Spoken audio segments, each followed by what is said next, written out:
Hey guys, on today's episode of Forge to Win, I had Jamauri Bogan. Jamauri is amazing, but he was the running back for Michigan. He has learned so much for being part of a college team, and he really just embodies this idea of operating at an elite level and what it looks like to operate a business at an elite level, holding your people accountable, setting expectations up front, and really starting the game and impacting your community. You know, he's in Kalamazoo, Michigan, and he's impacting the community by being on boards, by fixing up blighted properties. And we had an amazing conversation about what it means to care about the community and to transform it for the better and to operate at an elite level. Guys, without further ado, let's jump into our conversation with Jamauri.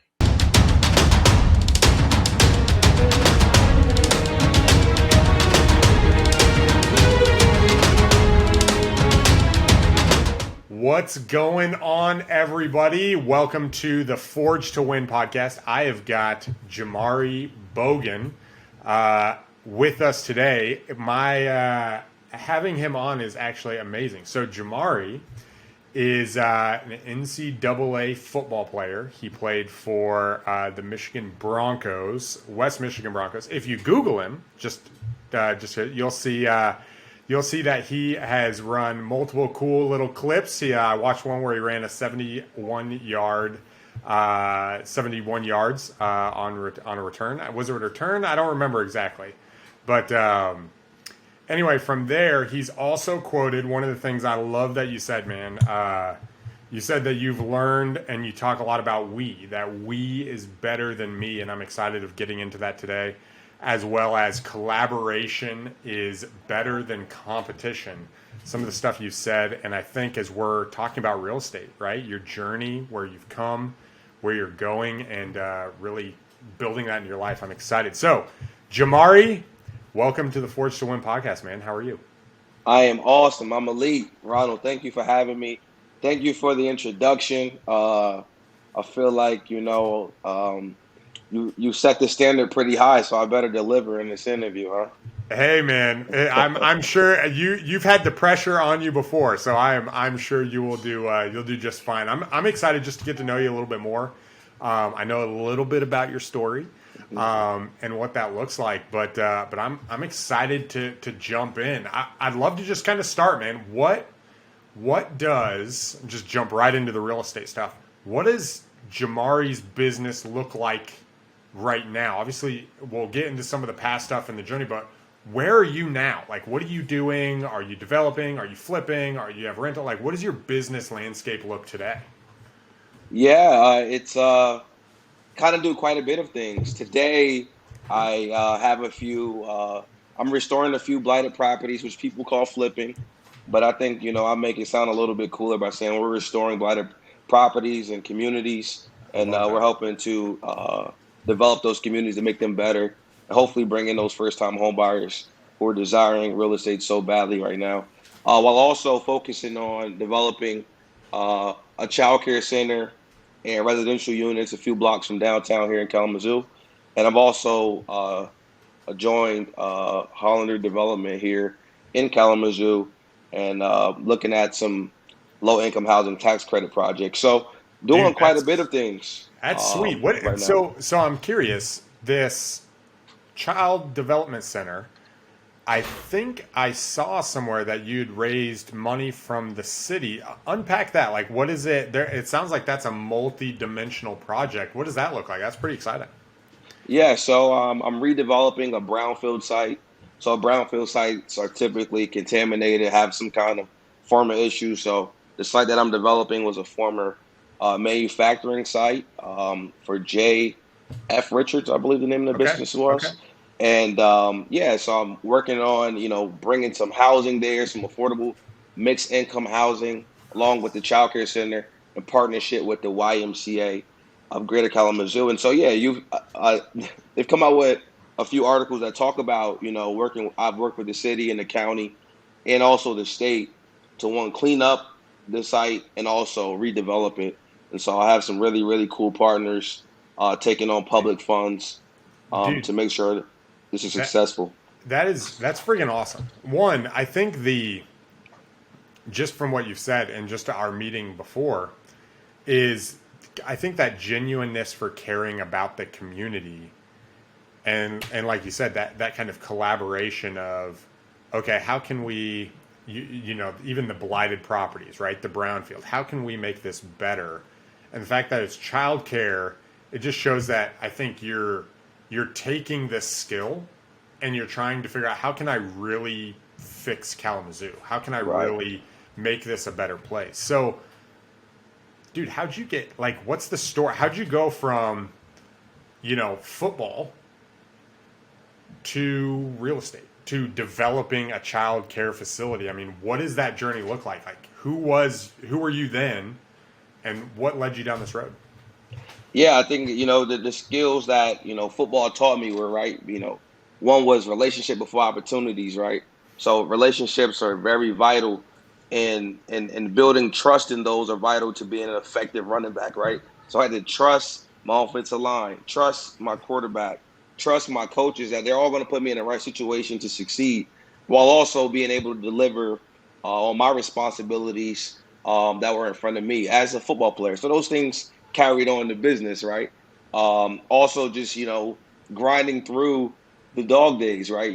Once again, as a football player, you have long days, hard days, right? So as an entrepreneur, as you know, Ronnie, we don't work 9 to 5. We work I start at 4 a.m. to, maybe 11 at night. That just, the nights, the days are just how it works. And so those things start to compound, though.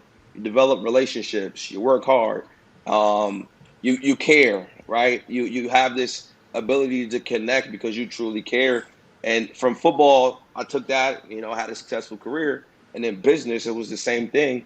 And it allowed me to scale at a pretty rapid pace here. So I went from a home in Battle Creek for $2,500, and now I'm building a project for $4 million.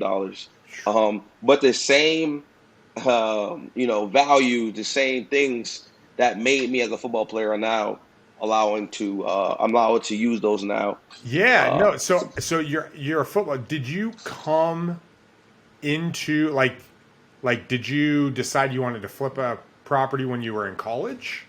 Yes. Was it when you were done? Like, at what point did you say, yo, I'm going to do that? Right? Like, and why? Was it a certain lifestyle you wanted? Was it really to give back to the community? Was it you saw the money versus maybe other opportunities? Like, what was that initial driver that pulled you into this business? Yeah, so one, I was pursuing my personal financial planning degree. So I was going to become a financial planner. Okay. So I have a personal finance degree from Western. Nice. But my dad and my godfather had started buying real estate and talked to me about what they were doing. So I became curious about what would that look like for me. And so I went to school, I had zero debt, and I graduated in 3.5 years with a degree in personal finance. And then I graduated a year later with an MBA. So I'm like, well, I got these degrees, no debt, and I built relationships. So how could I leverage all those things and now start to go into the real estate business? Because I became curious about it. And so I started just to pursue it. And that first deal was a flip, and I failed. We lost money on that $2,500 property, but it was a small investment. So I was allowed to, make the mistakes then that will now build what I've built now. So you started exploring it. You got the personal finance degree. You've got an MBA. You're working there. Was it half scholarships, half working? Like, what was, like, you come out without any debt, and then was it simply, and you failed that first property, right? Like, that's a lot of times you need that first win to kind of propel you, right? You're like, no, man, okay, I lost a little bit of money. Was it you just saw how much you could make that you continued, or so you failed first? Like, what led you to that next one? Why continue in real estate if you've got, a pretty good degree, an MBA, lots of relationships that open up opportunity? Why stay here? That's a great question. Maybe because I'm just too crazy. It's good. I was a 175-pound short yardage running back, right? So most guys who On 4th and 1, they bring it to the game. It's usually like 230 pounds, 6'1". I was 175 pounds, and I would had the job to get past everybody on the other side of the ball and get us a first down. So that is within me, right? So to always know first that I'm going to get a first down, but also understand that, hey, there might be, some hard times while I'm getting there, but Yeah. I'm willing to continue to pursue because I know what's on the other side of that, that yard marker, that first down. And that first down with me was like, I know what real estate can do because I've seen it. I've heard the stories, I've met the people. So why would I quit the first time I failed? Rather, let's learn, right? You say, Yeah. failing is the first attempt in learning. So let me learn and then now carry those into, the future. Yeah. So this grit, right, that you learned in football, Hmm. go back to your childhood, right? Jamauri growing up. Did you always have that? Or was that something that I'd like to say kind of like forged in you through what you ran into? Like, who was Jamauri back then and how is that attributed to you today? Was it like, what was that journey like? Because that, I think a lot of us aspire, right? A lot of people aspire. They watch a show or they watch someone who's made it and they're like, man, I really want to be that one day, but I'm not. I think Joe Rogan mentions it like, imagine yourself the hero in your own story, right? Like today Right. you're the fat guy on the couch, right? Like it's time to get up and start doing your stuff and go through that process to become the hero. So your kids will look at you and be like, man, my dad really got his stuff together. My mom really got her stuff together. So who were you then, and what was that journey like to, really, if I might draw it out, kind of believe in yourself, right? Believe that you can accomplish this. Yeah, I think some of that comes from just being the middle child, right? Like I have a little brother and an older brother, so the older brother, he's protecting you, out there. But my older brother was 7 years older than me, so he graduated, when I was 12, he's already in college. And my little brother, is a little guy, so the little guys get attention and need their own assistance. Where you're in the middle, you kind of got to figure things out, right? And you start to develop this sense of belief, like, well, I want to outdo my older brother. I went out do my little brother, right? It just that becomes some kind of your nature. And so I became a super competitor, Okay. when it comes to sports, when it comes to just doing things. And through that, I started to realize, if I put my mind to anything, like, I did track, I became, one of the top runners in the country. Played football, I became one. No matter what I put my mind to, I was successful, and I became successful because of the work I put in. And so, those same traits, one, I wanted to outdo everybody. How do I do it? I have to work. If I work, I became successful. Yeah. If I became successful, they cheered. Like it was a part of that middle child thing that sometimes you can say, well, what is the other side of that? But for the most part, it breeds a lot of success. Yeah, well, and what I'm hearing, what I'm getting is actually going through, I started real estate. It's been 10 years, nearly 10 years now. And I started with direct mail and then I started cold calling and I started jumping on the phone. And before that I was in sales.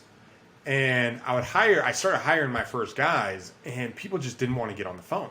So I was like, man, how can I motivate these guys to make these phone calls, right? Like and one of the things I landed on was the reason why, and I challenge anybody out there in the audience and anybody who's doing it, the reason why calling people you don't know or cold calling is so powerful is that it builds that hard work builds courage inside of you, right? It builds this self-reliance and this courage that, what, I did the work.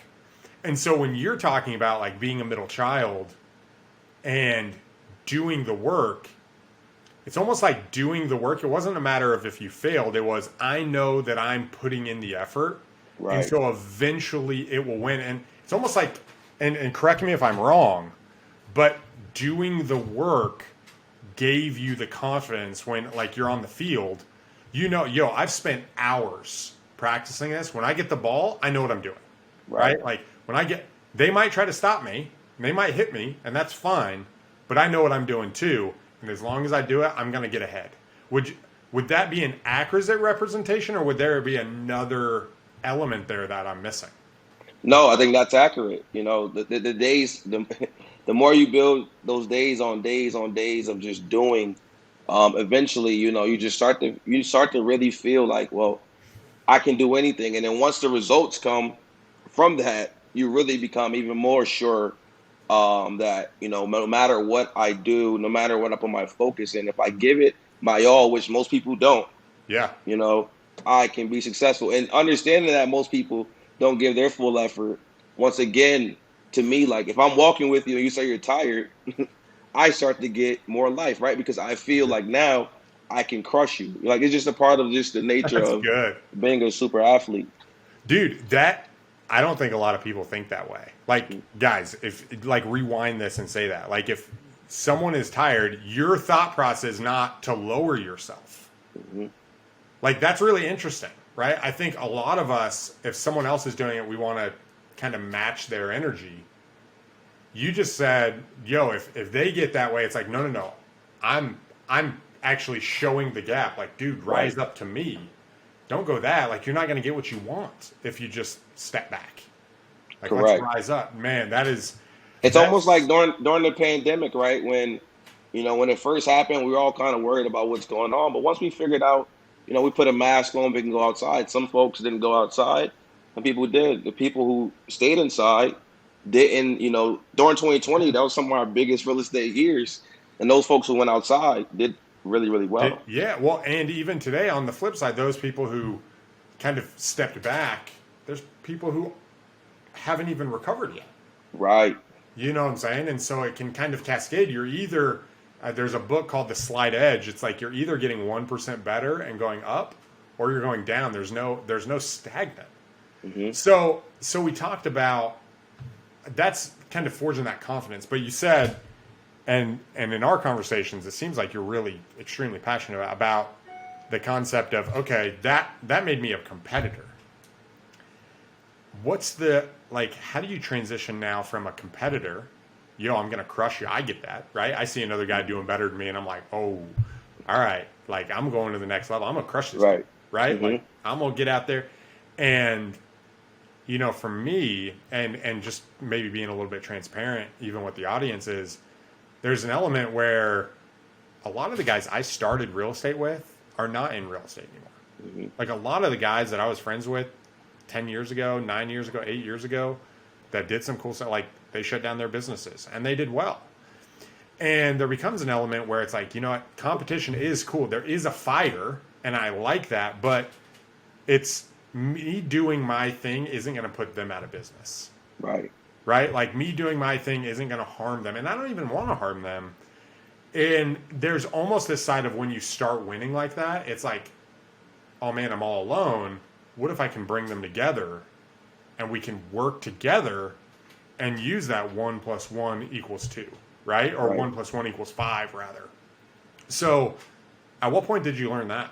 Like at what point did you say, okay, let me start working together with these people, not just trying to be the best I am at others' expense? When did that come in? Yeah, I think once again it goes back to the being a football player, realizing that teams are important and who you're surrounded by, you know, is just as important as, you know, who you are as an individual, right? Because, Right. you know, they always say you're the sum of the five people you hang around the most, right? You know, like, how do you maximize who you become? Well, you got to make sure those five people are pretty elite at what they do. And so my job is if you're going to hang around elite people, you also have to treat them pretty elite, right? You know, you can't treat them poorly or they're no longer going to be in your sphere. Yeah. So Okay. for me, So pause there. I sorry to cut you out because I want you to unpack that. okay, How do you treat someone elite? What does that even mean? Right? Okay. So and I'm going to skip the question of how to find elite people for now. But how do you treat someone elite? Shouldn't I just treat them like my normal friend? What does that mean? Like, unpack that for me.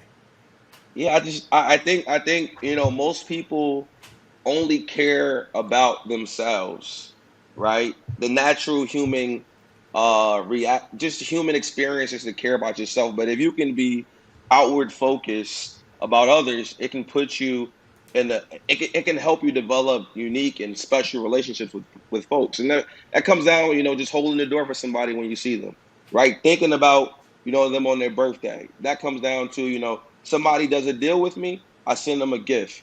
I send them a thank you note. I say I appreciate you. It's little things that are not normal today.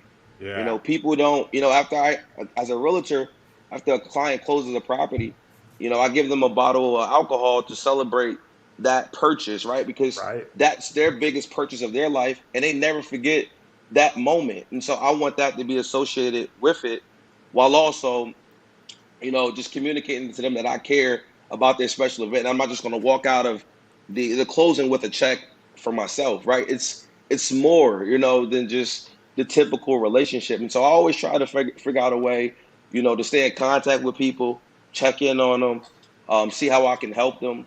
And I think because that's really important to building relationship. Dude, and I think that is, I'm trying to organize my thoughts here, but you're representing yourself when you do that. I've been thinking a lot lately about, I want to do things that I'm proud of, right? Rather than just, because for me, I got into real estate 10 years ago because I could make more money, right? Mm-hmm. Like that was the chief motivator. Like I'll just be honest. Like I saw I could make quite a bit more money than what I was making, so I want to jump in. And going through, well, what happens is when you're doing that, it either, like if that's the only motivator, that's not a bad motivator. I think that's good. At some point, you need to survive. You need to go after what you want. But I think at some point, I had to ask myself, I want to be proud of the things I do. I want to be proud of my name. I want to be proud of what I'm contributing to my industry, right? I want to be proud of being a real estate investor. I don't just want to go out there to make money. Like I want to make an impact. And what you're saying is that's almost intrinsic. And what you're doing is you're choosing to not just celebrate you. When you go to closing, you're not just there be like, boom, I got a $34,000 check. We're good. You know what I'm saying? Mm-hmm. It's, hey man, awesome, man. It was awesome working together with you on this one. Like, boom, here, let's celebrate. Here's a bottle of wine. Hey, Mm-hmm. I like to tell my team, thank you is the most persuasive words, right? And I actually, what I was talking to another guy the other day is, it's not just, hey, thanks, Jamauri. It's, hey, Jamauri, thank you so much for taking the time. Like, thank you plus reason, right? Thank you for taking the time today and just spending an extra 20 minutes with me. And it becomes really impactful. And when you do that, you're representing Jamauri. Mm-hmm. Well, Right. so the question might be, and the guys out in the audience might be, well, how does this relate to real estate investment, right? Like, how does it relate? And I think it relates in a way of people want to work with those who they know, who they like, and who they trust. Correct. Right? They want to work with good people. Yep. And, if there's one thing I've run into is people are so tired of, oh, I spoke to somebody who is, it's the spam call. Hey, are you interested in doing this? Are you doing that? Blah, blah. Will you take blank? Here's a crazy lowball offer. Here. Like, people don't want that. Yep. People want connection. And you're offering that and just bringing who you are to the table and that genuineness. And I love that. So let's transition. Let's switch gears a little bit. So typically I would ask, hey, what is a failure that you've done and what you learned from it? But I want to switch that because you already mentioned that. You mentioned that first deal you jumped into was a complete disaster and you lost money on it and you jumped in. What have you done? Tie this specifically to real estate for me.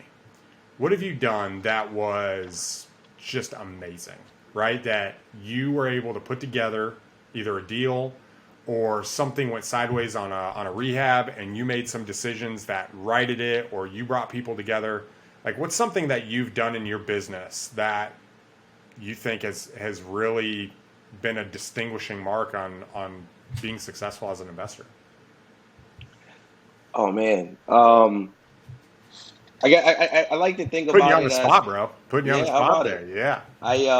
So my team, you know, it's we all know as investors, as developers, deals and contractors are probably the most important part of our business. And sometimes the deals we can find, but the good contractors are, tough. And so what I did was after the first deal where I failed, I made it my business to figure out a way to build a team. And now I'm starting to build that, and it's growing. But that's one of the more things that I'm proud of, that I'm elated about, that I was able to, one, find young guys, put them on my team, and pay them rates that they weren't getting paid prior. Um, Understanding that, if I, shorted them 10 more dollars, they would take it, and I would, make more money. But to make it fair for both of us, to ensure that I was successful and they were, I decided to, pay these guys rates that they can live, buy cars, expand business. And I'm proud of that. That's something that I'm really proud of. And I can see the sense of pride in folks' eyes that they're not going home worried about could they, pay for food, or they're having a kid.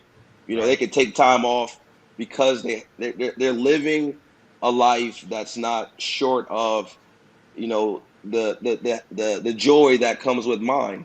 And so I love the fact that I can hire folks, pay them well, and see them live and thrive, You know, in a way that allows them to grow their family. that reminds me of a story I heard from a guy I listened to. And he said one day he got in his car with somebody on his team, and the guy was smiling, was like, "Hey man, come on in." And he looked at him. He's like, "Hey bro, you all right?" He's like, "Nah, I'm good, man. I'm good." And he was smiling. He's like, "No, bro, like, what's going on? Are you all right?" And he's like, "No, man, no, man, I'm good. I'm good." And he's like, "No, seriously, bro, something's wrong. Like, I know, like, what's going on?" He's like, he finally broke down, and his buddy started crying. Works for him. The guy who works for him is picking him up. And he's like, "Man, I can't. I'm going to miss my mortgage payment this month, and I'm Mm. trying to figure out how I can make some extra money and do this." And the business owner, he was like crushed, right? Like internally. And he said to himself, he's like, "Dude, this guy showed up with a good attitude. He was smiling. He's working with me. He's loyal to me, Hmm. and he's not winning." And he's like, "Man, I'm gonna freaking make this guy more money than anybody else could make him. Like, I'm gonna make him a rock star." And then he talks about over the next 3 years, he basically transformed that guy's life, because he was so loyal to him, even when he was struggling. Hmm. And like what I get out of that, what I get from what you're saying is, the true KPI of a team leader is the financial success of the people under us. Right? When you're leading, it's not just how many followers you have or how many Right. people listen to you or how many connections you have, but are the people around you better off by being in proximity to you? And Jamauri, I honestly, I think that's really, really powerful when you start thinking. Kind of goes back to even thinking outside of yourself, outside of your team, right? Is you're asking okay, here's my standard. We're talking about contractors here. Yep. Here's my standard. I want people to meet that standard, but some people don't. How can I navigate to getting to this standard while also being compassionate and caring? Right. Because, like, for me, one of my mistakes is I'm either too harsh or I'm too friendly. Right. I'm one of the two. I'm either like, "Bro, what is wrong? Like, you're crazy. Right. Figure this out." Or I'm like, "Yeah, man, everything's cool. Blah blah. You did Right. awesome." And really, I'm thinking, "How am I gonna fix that freaking window?" You know what Right. I'm Right. saying? So that dude, I like. What are some tips? Like, what are some tips like that you've gone about to find though? I mean, do you have a formula for finding good people that you feel comfortable not making them maybe go through the ropes? Do you have a trial period? Are you looking at past references? Like, what's the formula to make sure the people on your team are the right people. Let me just put it that way, Yeah, right? Because I think yeah. when you In put the the right beginning, Ronnie, it was more. When I first got into the business, it was like, hey, take on everybody, and you realize quickly this is not the way to go. So now I kind of look at it always through the lens of, okay, what are my company's core values? We want to be community focused. We want to be consistent in everything we do, and we want to be elite. So now as I sit down with contractors, I'm sitting down with folks that I want to work with, bring on my team. What does that mean to them? You know, so I asked them that. What does that mean to you? How do you feel about that? How are you going to be community focused? How are you going to be elite every day? And how are you always going to be consistent? This is how I'm going to do it. How are you going to do it? It doesn't meet the core values. And if it doesn't, we have to move on. I mean, interviewed a guy, showed up late. That's not elite, and he just, wasn't ready for the opportunity. So I have to yeah. move on. Because as much as we care, I cannot sacrifice the business and what we built and the culture that I'm looking to create by bringing in the wrong person, because the wrong person could tear a team, down completely. And then I have to rebuild it. And so I'm really focused on now finding the right people, keeping them, paying them, and expanding on everything that I've been envisioning. Because we're stewards of our Hmm. business, and I think if that's a mindset shift I had to take, right, is it's not, yo, I have all these resources and I need to give them to you because you need it. It's Right. no, no, no, I'm a steward of this entity, right? And let's just be real, like, there sometimes you have to make calls that you don't necessarily want to make Right. for the survival and the good of not just the people on the team but the business, because if the business survives then everybody on the team will be taken care of. Where if you sacrifice a business principle for an individual, Yep. like you said, it's actually a cancer. Yes. And from a real estate perspective, like tying that back into real estate, I think where what happens is things just start falling through the cracks because there's a lot of spinning plates, right? There's ordering, appliances and material, and there's punch lists, and then there's finding deals and meeting Yep. with this guy and competition with, oh man, I might lose that deal. And there's so many missing plates that if in the back of your mind you're thinking, man, this, like, let me just, I got to cover that guy's job too, and I got to cover that guy's job too. It just becomes so overwhelming. Yep. And I think that was a huge failure that I had is as I brought on team members, I think one of the sayings was, you hold your own backpack, right? Like I'm not holding your backpack for you. Like that's your job. If you can't do it, then let's talk about that and either figure out a development plan or an exit plan. And dude, that's so good. That's so Yeah, I good. know my team and I focus on extreme ownership, right? It's a good book, Yeah. but it just talks about, doing your job like the Patriot way. Quarterback, be the quarterback, running back, be the running back, and be the best at it. Be the most elite at it, as I would say. And if you do that, collectively we'll be successful. And so that's what I really try to get folks to use. Be just extreme ownership of what you have to do. Don't worry about what he's doing or that he's doing. Do your best, be elite at what you do, and we'll be successful. Man. So, how does how do you stay disciplined, bro? How do you keep that mindset, like in life, in business? You're growing, we're closing on a deal, like I'm closing on a deal with you on Friday. Hmm. How do you stay disciplined? Like, is it a certain time you get up every day? Is it a routine? Like, how do you stay there? How do you stay at that elite level?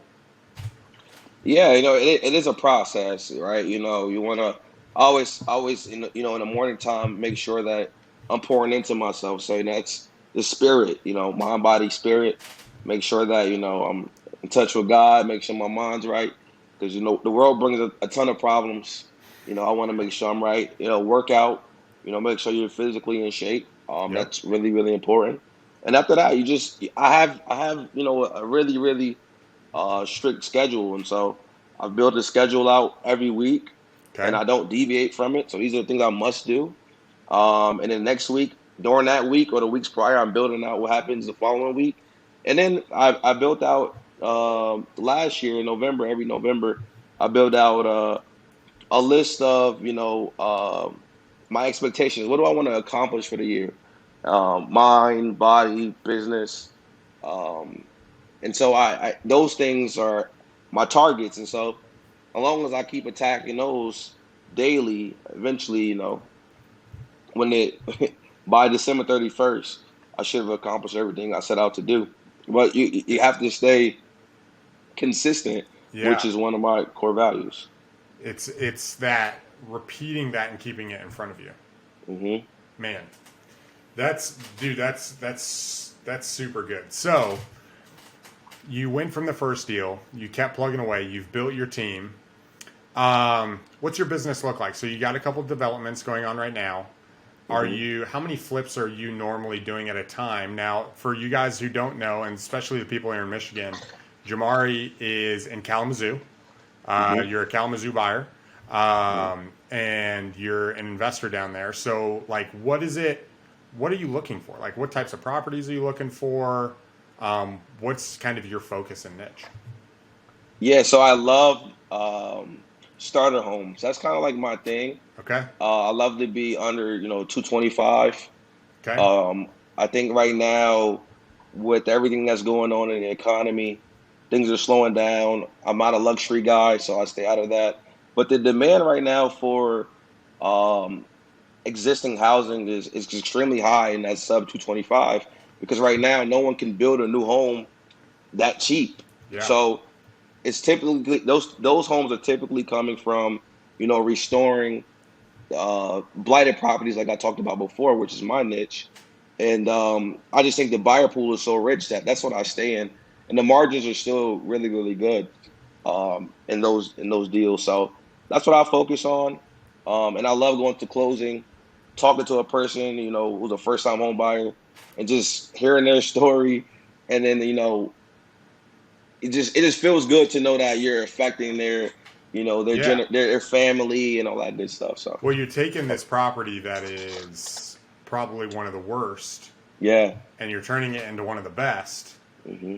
and then you're this other family is moving into this area that you've made better, right? Correct.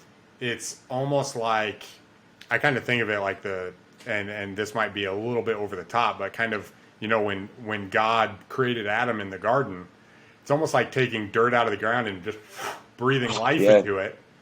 And so you walk into this house and it's like, yo, there's new life, right? Hmm. It's restored, and Yep. that's what makes me excited is just feeling proud that like that thing's gonna stay there. Yeah. You know what I'm saying? Like you can literally drive by 5 properties you did and be like, yo, that like I made that way, and I'm proud of that. And I think that's something we don't talk too much in the real estate realm. I think a lot of it is focused on, and rightly so. Yo, I can make $45,000. Yo, I can Yep. make 25 grand. I can make 35 grand, which is real. But it's why is that important, right? Right. And I think kind of coming back to you guys as you're listening to this and you're considering jumping into real estate, you're considering kind of changing the direction in your life is what kind of person do you want to be, right? Do you want to Right. be elite? Do you want to be consistent? Do you want to be community focused, right? Like this is something that you feel very passionate about and you got clear on, okay, this is who I want to be. And then this is how I want to make my money. And you tied those Hmm. two things together, man, and just props, bro, because I can feel it from you, just even that expectation you have for yourself. And Hmm. I really, really appreciate you just opening up and being honest. So Appreciate that. um, here's what I like to do. So to finish it off, I came up with this from another guy, a buddy of mine that I spoke to, and the idea is to have a speed round of value to the people who are listening, right? Just a kind of a Okay. punch list. Um, so number one, I'm gonna hit you. If there was only one metric in your real estate business that you could track. You were on an island, you had 5 minutes a day, you had to check in through via cell phone, and you had to maintain the standard of performance. What would be that one thing you would watch? Man, if I'm just tracking the business, I would track cash on cash return. I want to see what is the return on my cash that I'm investing in these deals. Nice. Cash on cash return. I love it. What book would you recommend somebody who wants to get into real estate investing or who is in it? What book would you recommend them to pick up and read? A book that changed your life. And see, I really don't read real estate. Like I meet with a lot of folks to learn real estate. Okay. But my favorite book that I've ever read is Steve Jobs by Walter Isaacson, which I Nice. think is, besides the Bible, might be the best book to read because this guy was such a high performer. And I think a lot of things that we always talk about is mindset, right? Yes, there we go. There we If you go. have the right mindset and believe, you really can turn around and do anything. And that goes for you know real estate. That goes from whatever that is for you. If you believe, you can achieve. If you put the time in, and that's why Steve Jobs to me, Pixar and Apple. Come on. Man, that's powerful. So you said you're not much of a reader. Is there an activity outside of, dude, that was a fantastic answer, by the way. That was like amazing. Is there an activity that you would recommend that someone engage in when they're Yes. getting started? Because you said you're not much of a reader. You kind of focus elsewhere. Is there something you would recommend? So I do read, but I don't read like, okay, this is real estate strategy books. Right. What I would tell folks to do is, if you are interested in the game of real estate, go meet real estate investors, go meet landlords, go meet developers, take them out for coffee, build relationships. That's how I actually learned.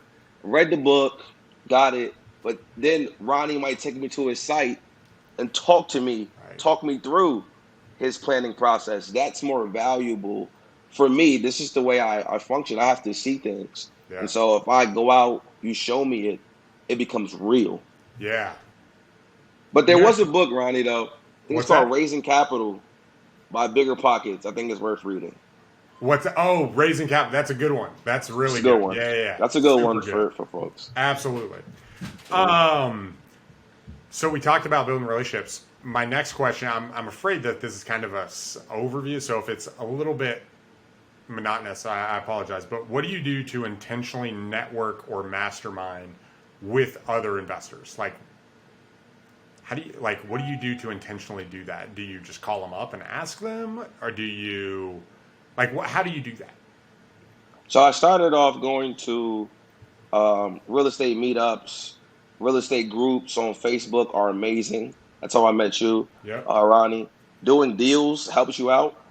But also I join boards. So I'm on nonprofit boards. I'm on city boards, and so I meet folks through those engagements. And through that, you build a relationship. You have something that we're both connected to, Yeah. right? And now, our relationship can be formed, which now turns into business, which now turns into opportunities. You're connecting through something that is a higher purpose. Right. So you're there almost, it's almost an undercover way of doing it. You're not calling and saying, "Hey man, can I pick your brain Right. about your property?" Right. But you're somewhere and you're like, "Man, what you got? Oh, dude, let's go out there together." hmm Dude, that's powerful. Um, But those things are things that most folks don't even think about. But like, getting involved in nonprofits and joining your city, planning board, brownfield boards, all these boards are public boards that anyone can join. yeah, But you really get to know what's happening within your community and get to know the players who are making it happen. And that's how you now can learn and then also do go, business. man.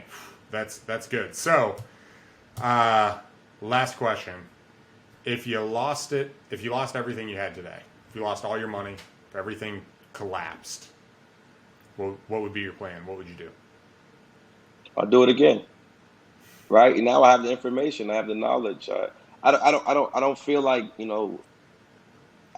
I love this game so much. It's almost like, playing sports all over again for me, business. Yeah, But if I lost it all over again, I would just rebuild it, but rebuild it better, better relationships, better people, better systems, be more creative with financing, whatever, and figure out why. Why did I fail? Yeah. Why did I lose it? And then now, okay, as I build it back, how I do it will be much different than what I did last time. But I will first find out why, and then my how will match what I learned from that why. That's really good. All right, man. Well, um, all that, dude. I am excited to have you on here. I really appreciate you opening up. I think you've really, being in real estate. Sometimes you need to know what to do. Right. Sometimes you need to know how to do it, and Hmm. sometimes you need to know why you're doing it. And I think today, really taking a deep dive into why you're doing what you're doing, Right. I think is so powerful because that is the driving force between the very reason you're doing what you're doing, right? It gives you direction, it gives you Yep. purpose, and I appreciate you just kind of taking a deep dive there and almost an under thought of reason. Like if you have your why, like in Think and Grow Rich, he talks about if you have your direction, Yep. like you're gonna figure it out. Your mind Hmm. is gonna work and try to figure it out, and then building up and realize, okay, what are the principles that are important to me? What do I Hmm. want to demonstrate? What do I want to offer? Um, Jamauri, I really, really appreciate your time, man. I appreciate you opening up and going from there, guys. Here, I hope you enjoyed having Jamauri on, and thank you so much for being on the Forge to Win podcast. Thank you so much for having me, Ronnie. I really, really appreciate it. Thank you. Absolutely.